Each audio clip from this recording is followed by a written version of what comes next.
تفسیر ضیاء القرآن جلد نمبر 5 29واں پارہ تعارف سورہ نوح۔ بسم اللہ الرحمن الرحیم۔ نام، اس سورت کا نام نوح ہے کیونکہ اس میں نوح علیہ السلام کی مساعی کا ذکر کیا گیا ہے۔ اس کی آیات کی تعداد 28 ہے۔ یہ 224 کلمات اور 999 حروف پر مشتمل ہے۔ زمانہ نزول، یہ بھی ہجرت سے پہلے مکہ مکرمہ میں نازل ہوئی۔ مضامین، پہلی آیت سے معلوم ہوتا ہے کہ کسی قوم کو تباہ کرنے سے پہلے اس کو خواب غفلت سے بیدار کرنے کے لیے کوئی نذیر بھیجا جاتا ہے۔ یہ اللہ تعالیٰ کی سنت ہے، یوں ہی بے خبری میں کسی کو ہلاک نہیں کر دیا جاتا۔ نوح علیہ السلام کی دعوت کے 3 ستون ہیں۔ نمبر 1، اللہ وحدہ کی عبادت۔ نمبر 2، تقوی اور پرہیزگاری۔ نمبر 3، اپنے نبی کی اطاعت۔ انہی اصولوں پر تمام اقوام عالم کی فلاح دارین کا انحصار ہے۔ نوح علیہ السلام نے جس خوبصورتی سے اپنے فرائض نبوت کو ادا کیا، اس کی تفصیلات آپ آیات 5 تا 20 میں ملاحظہ فرمائیں گے۔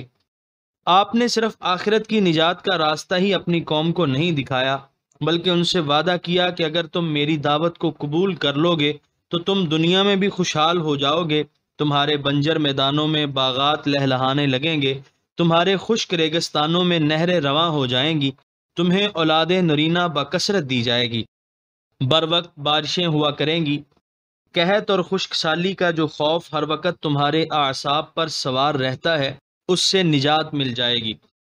پھر آپ نے اپنی قوم کے رئیسوں کی عیاریوں کا ذکر کیا کہ وہ خود بھی اس دین کو قبول نہیں کرتے۔ اس کی وجہ تو ظاہر ہے کہ اس دین کی تعلیمات ان کے مفاد سے ٹکراتی تھیں۔ وہ کیسے زکوٰۃ دیں، عیش و نشاط سے وہ کیسے دستکش ہو جائیں، مے خواری اور رقص و سرود کو کس طرح درہم برہم کر دیں۔ لیکن وہ غریبوں اور عوام کو بھی نوح علیہ السلام کے نزدیک نہیں آنے دیتے تھے، اور اس کے لیے بڑی بڑی عیاریاں اور مکر کرتے تھے۔ ان کے خیر اندیش اور ناصح مشفق بن کر انہیں نصیحتیں کرتے کہ اے عوام، اے طاقت و قوت کے حقیقی سرچشموں، اے ملک کے اصلی حکمرانوں، اس نوح سے بچنا، اس کے دام میں نہ آنا، یہ تمہیں تمہارے دیوتاؤں سے برگشتہ کرنا چاہتا ہے۔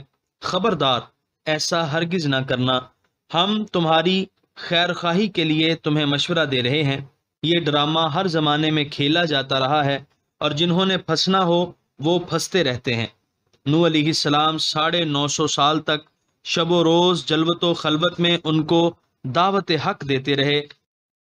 یہ حوصلہ اور اتنا صبر پیغمبر ہی کو نصیب ہوتا ہے، لیکن جب ان پر کوئی اثر نہ ہوا تو آپ نے بد دعا کی کہ الہی ان سب کو غرق کر دے اور ان میں سے کسی کو زندہ نہ رہنے دے۔